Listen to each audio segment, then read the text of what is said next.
Alors aujourd'hui, on va voir comment faire un réglage carbu. Donc pour faire un réglage carbu, donc moi c'est une Dirt là. Euh, Déjà, il faut savoir que le starter il est derrière, il faut pas le mettre pour le réglage carbu, sinon ça peut fausser les réglages. Ensuite, donc il faut que vous trouviez votre vis de richesse. Moi c'est celle-là. Donc pour faire le réglage, vaut mieux que la moto elle soit chaude. Donc allez faire un petit tour avant.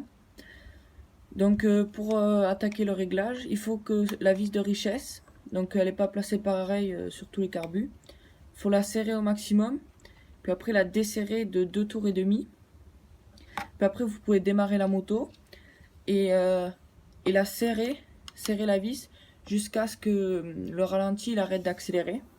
Donc il faut serrer vraiment petit à petit et le ralenti il accélère très doucement à la fin, donc il faut bien être attentif.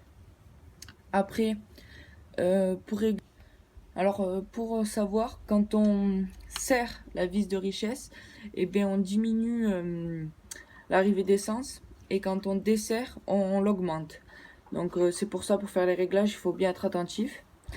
Alors après, pour continuer les réglages, on va faire le réglage du, euh, du ralenti. Donc le réglage du ralenti, c'est cette vis. Donc encore sur le carburateur, elle n'est pas placée toujours au même endroit. Donc là, il faut démarrer la moto et regarder le comportement de la moto. Donc quand on visse, eh bien, le ralenti va être il va être plus bas. Et quand on augmente, le ralenti va augmenter. Donc quand on desserre, le ralenti augmente. Pour une moto, le réglage, ça c'est à vous de voir. Donc il y en a qui préfèrent avoir le ralenti haut, d'autres bas.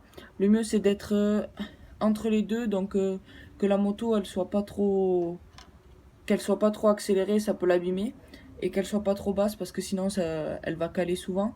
Donc pour pour le réglage carbu, il faut jouer avec ces deux vis.